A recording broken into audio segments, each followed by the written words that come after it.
A hockey helmet is worn by players of ice hockey and inline hockey to help protect the head from potential injury when hit by the puck, sticks, skates, boards, other players, or the ice. Construction. Hockey helmets grip the head from inside by cupping the back of head, or the occipital protuberance. Helmet manufacturers will have a chart that relates the helmet sizes to head measurements. Most helmets have tool-free adjustments, but on older models, the helmet size is adjusted by loosening the screws on the side to slide the front portion forward or back. The shell of a hockey helmet is generally made of a substance called vinyl nitrile that disperses force from the point of contact, while the liner may be made of either vinyl nitrile foam, expanded polypropylene foam, or other material to absorb the energy, to reduce the chances of concussion.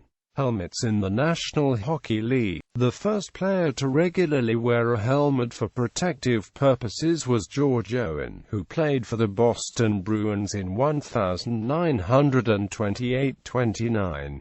In 1927, Barney Stanley presented a prototype of a helmet at the NHL's annual meeting. It was quickly rejected. Helmets appeared after the Ace Bailey-Eddie Shaw incident on December 12, 1933, as a result of which Bailey almost died and Shaw suffered a severe head injury. After that, Art Ross engineered a new helmet design, and when the Boston Bruins took to the ice in a game against the Ottawa Senators, most of the players donned the new helmet. Most Bruins players didn't wear the helmet after the game, with the exception of Eddie Shaw, who wore it the rest of his career. In the 1930s, the Toronto Maple Leafs players were ordered to add helmets to their equipment. A few minutes into the first game with the new helmets, the popular King Clancy famously flung his off. The helmets were generally unpopular with fans, media, and other players.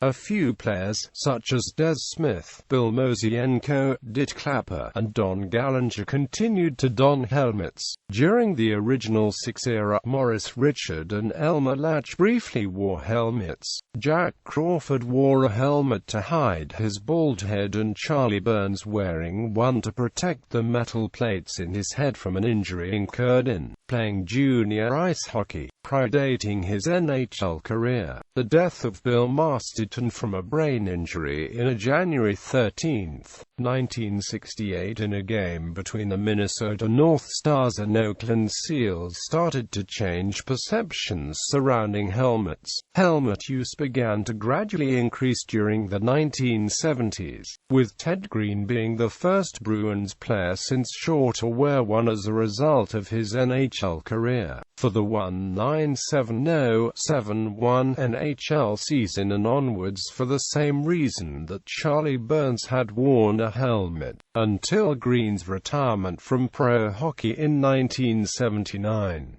The 1972 Summit Series showcased an entirely helmet-clad Soviet Union team, with Paul Henderson, Stan Mikita, and Red Berenson being the only Canadians to sport a helmet. Usage increased to the point that 70% of NHL players were wearing them by 1979. In August 1979, then President of the National Hockey League, John Ziegler, announced that protective helmets would become mandatory for incoming players in the NHL. The introduction of the helmet rule will be an additional safety factor, he said. The rule allowed players who signed professional contracts prior to June 1, 1979 to continue to not wear a helmet, provided a liability waiver was signed, if they so desired. The last player to play without a helmet was Craig McTavish, who played his final game during the 1996-97 season for the St. Louis Blues. Visors and shields.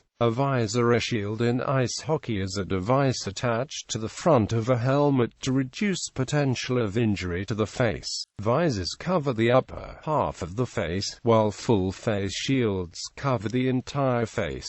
A series of eye injuries, most notably that to Bruce Fogarty, have led to a call from many to enforce the wearing. As of 2013, 73% of NHL players wear visors.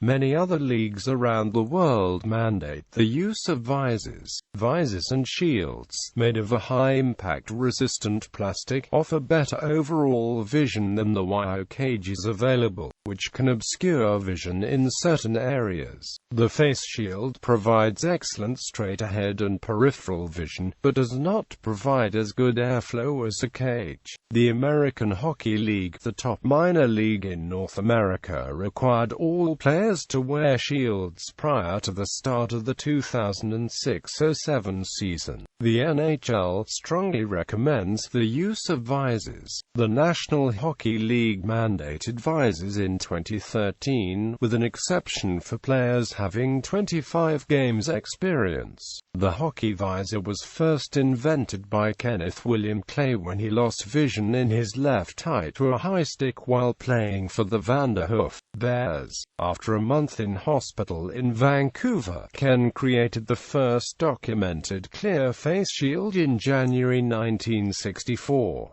The invention caused quite a stir, with announcers calling it a fishbowl and a wrap-around windshield. While the original shield and helmet were lost in the fire that consumed the Vanderhoof Arena a few years later, the newspaper clippings still attest to the dates and facts. Full facial protection. A cage in ice hockey is a device attached to the front of a helmet to reduce potential of injury to the face. It consists of a metal or composite mesh that covers the entire face, although some half cages do exist. The bars, or cage, are spaced far enough apart to allow seeing through to the action but are close enough to stop pucks and sticks from getting through to injure the face. Some manufacturers now offer the best of both designs, a plastic face shield to protect the eyes and upper part of the face, and a cage to cover the lower jaw and to add ventilation. Full facial protection is mandatory in many amateur leagues and in North America. Full face cages, full shields, or shield and amp cage combination are mandatory in high school hockey, college hockey, and for all players under the age of 18. Facial protection research. In 2002, the British Journal of Sports Medicine published a study identifying the protection offered against concussions between the half-face shield and the full face shield. The use of a full face shield compared with half-face shields significantly reduced the playing time lost because of concussion, suggesting that concussion severity may be reduced by the use of a full face shield. Brands: Bauer Hockey, Eastern Hockey, Oakley, Reebok RBK, Evision Ahead, Hockey Ninja.com.